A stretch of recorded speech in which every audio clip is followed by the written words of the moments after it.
ಸಾಲ ಸೂಟ್ ಆಗಬೇಕನ್ನೋ ಬೇಡಿಕೆ ಸ್ವಾಭಾವಿಕವಾಗಿ ಬರ್ತದೆ.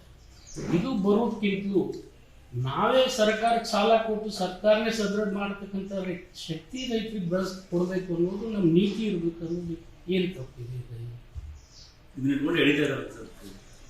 ನೋಡಿ, ನಿಮ್ಮಲ್ಲಿ ಕೂಡ ಏನು ಮಾಡ್ತೀರಿ, ಯಾವುದು ಕಟ್ ಶಾರ್ಟ್ ಇರ್ತದೆ ಅಷ್ಟೇ ಕೊಟ್ಟು ಕಿಸಿದ್ದು ನೀವು ರೈತರನ್ನ ಮತ್ತು ನನ್ನ ಮಧ್ಯೆ ನೀವು ಸಂಘರ್ಷಕ್ಕೆ ಎಳಿತಾ ಇದ್ದೀರಿ. ನನಗೆ ರೈತರ ಬಗ್ಗೆ ಕಾಳಜಿ ಇರಲಿಲ್ಲ ಅಂದರೆ ಇವತ್ತು ಇಡೀ ಹಾವೇರಿ ಜಿಲ್ಲೆಯಲ್ಲಿ ಮಿಡ್ ಟರ್ಮ್ ಕ್ರಾಪ್ ಇನ್ಶೂರೆನ್ಸು 126 ಕೋಟಿ ಕೊಡಿಸಿದ್ದೀನಿ. ಯಾವ ಜಿಲ್ಲೆಯಲ್ಲಿ ಕೊಟ್ಟಿದ್ದಾರೆ ಹೇಳಿ? ನೀವು ಬಿಜಾಪುರದಲ್ಲಿ ಕೊಟ್ಟಿದ್ದಾರೆ. ರೈತರ ಬಗ್ಗೆ ಕಾಳಜಿ ಇದ್ದಲ್ಲೇ ಮಾಡ್ತಾ ಇದ್ದಿಲ್ಲ. ಮತ್ತು ರೈತರಿಗೊಂದು ಯೋಗ್ಯ ಬೆಲೆ ಸಿಗ್ಬೇಕಂತ ಈಗ ಟಮಾಟಿಗೆ 200 ರೂಪಾಯಿ ಬಂದರೆ ಇಡೀ ಟಮಾಟಿಗಳನ್ನೇ ಎಲ್ಲರೂ ಸರ್ಕಾರಕ್ಕೆ ಇಟ್ಕೊಂಡು ಉತ್ತರ ಪ್ರದೇಶದಲ್ಲಿ ಫ್ರೀ ಮಾಡಿಸಿದ್ರು. ಕರ್ನಾಟಕದ ಇದೇ ಕೋಲಾರದ ರೈತರು ಉತ್ತರ ಪ್ರದೇಶಕ್ಕೆ ಹೋದ್ರೆ ಅದನ್ನು ಸೀಸ್ ಮಾಡಿ ಎಸೆನ್ಷಿಯಲ್ ಕಮಾಡಿಟಿ ಅಂತೇಳಿ 80 ರೂಪಾಯಿ 90 ರೂಪಾಯಿ ಕೊಟ್ಟು ಇಲ್ಲಿ 200 ರೂಪಾಯಿ ಖರೀದಿ ಮಾಡಿದ್ರು. ಅಲ್ಲಿ ಹೋಗಿ ಅಷ್ಟು ಕೊಟ್ಟು ಬರ್ತಾರೆ. ಅವಾಗ ಏನು ಮಾಡಿದ್ರು ಇವರೆಲ್ಲರೂ. ಮತ್ತು ಇವತ್ತು ಇವರೆಲ್ಲ ನಾನು ವಿನಂತಿ ಮಾಡ್ತೀನಿ, NCT ರವಿ ಇರ್ಬೋದು, ಅಶೋಕ್ ಇರ್ಬೋದು, ಭಾಳ ಮಂದಿ ಯಾರ್ಯಾರು ರಿಯಾಕ್ಟ್ ಮಾಡಿದ್ದಾರೆ. ನಿಮ್ಮಲ್ಲಿ ಅಷ್ಟು ರೈತರ ಬಗ್ಗೆ ಕಾಳಜಿ ಇರ್ತದೆ. ಶುಗರ್ ಎಕ್ಸ್ಪೋರ್ಟ್ ಬ್ಯಾನ್ ಮಾಡಿ ತೆಗೀರಿ, ರೈಸ್ ಎಕ್ಸ್ಪೋರ್ಟ್ ಮಾಡಿ ಬ್ಯಾನ್ ಮಾಡಿ ತೆಗೀರಿ, ಉಳ್ಳಾಗಡ್ಡಿ ಎಕ್ಸ್ಪೋರ್ಟ್ ಆಗೋದನ್ನು ಯಾಕೆ ನಿಲ್ಲಿಸಿದ್ದೀರಿ? ಇವೆಲ್ಲ ನಿಮ್ಮ ನೀತಿಯಿಂದ ಇವತ್ತು ರೈತರು ಶೋಷಣೆ ಆಗ್ತದೆ. ಇದು ತಪ್ಪಿದೆ. ಮತ್ತು ರೈತರು ಸಾಲ ಮನ್ನಾ ಮಾಡಬೇಕು ಮೇಲೆ ಅಂತ ಸರ್ಕಾರದಲ್ಲಿ ನಿರಂತರ ದುಡ್ಡು ಇರ್ತದೆ. ರೈತರು ಸಾಲ ಮನ್ನಾ ಮಾಡಂತ ಯಡಿಯೂರಪ್ಪನವರೇ ಅಂದಾಗ ಏನಂದಾರ ಅದನ್ನು ಗೊತ್ತದಲ್ಲ ಜನರಿಗೆ.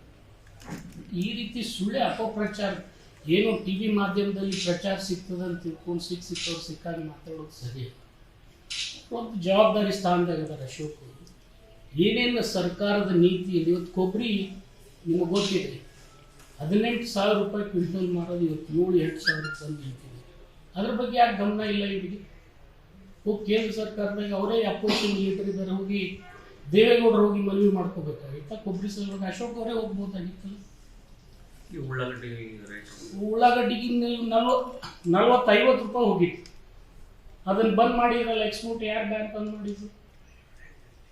ಎಲ್ಲ ಸುಮ್ಮನೆ ನನ್ನ ವಿಚಾರಗಳನ್ನು ತಿರುಚಿ ನಾನೇ ರೈತರು ಇರೋದು. ಇವತ್ತು ಒಣ ದ್ರಾಕ್ಷಿ ಬಿಜಾಪುರ ಒಣ ದ್ರಾಕ್ಷಿ ಏನು ರೇಟಿಗೆ ಮಾಡ್ತಾ ಇದೆ? ಏನು ಬೆಂಬಲ ಬೆಲೆ ಕೊಡೋಕ್ಕಾಗ್ತದೆ ಒಣ ದ್ರಾಕ್ಷಿಗೆ? ಕಬ್ಬಿಗೆ ಇವತ್ತು ಕನಿಷ್ಠ 3,500 ರೂಪಾಯಿ ಕೊಡ್ಬೋದು ನಾವು ನಿರ್ಯಾತ್ ಮಾಡಿ. ಇವತ್ತು ತಾವೆಷ್ಟು ಕೊಟ್ಟಿದ್ದಾರೆ? 3,115 ರೂಪಾಯಿ ಕೊಟ್ಟಿದ್ದಾರೆ. ಕಬ್ಬಿನ ಬೆಲೆ ಇವತ್ತು ಅಕಸ್ಮಾತ್ ಇವರು ಫ್ರೀ ಟ್ರೇಡ್ ಇಟ್ಟಿದ್ರೆ ಎಕ್ಸ್ಪೋರ್ಟ್ ಮಾಡಿದರೆ ನಮ್ಮ ರೈತನಿಗೆ 3,500 ರೂಪಾಯಿ ಕಬ್ಬಿಗೆ ಬರ್ತಿತ್ತು, ಅಥವಾ 4,000 ರೂಪಾಯಿವರೆಗೂ ಹೋಗ್ತಿತ್ತು. ಬಟ್ ಇಂಥವೆಲ್ಲ ಎಕ್ಸ್ಪೋರ್ಟ್ ಬ್ಯಾನ್ ಮಾಡಿ ರೈತರು ಶೋಷಣೆ ಆಗ್ತಕ್ಕಂಥ ಇದೆಲ್ಲ ಪಾರ್ಲಿಮೆಂಟ್ ಇಲೆಕ್ಷನ್ಸ್ ಎಲ್ಲ ಅವ್ರು ಮಾಡ್ತಾ ಇದ್ದಾರೆ ಅಂತ ಹೇಳಿದ್ರೆ ತಪ್ಪ. ಪಾರ್ಲಿಮೆಂಟ್ ಇಲೆಕ್ಷನ್ ಆದಮೇಲೆ ಇದು ಯಾವುದೂ ನಿಯಂತ್ರಣ ಮಾಡೋಕ್ಕಾಗೋದಿಲ್ಲ.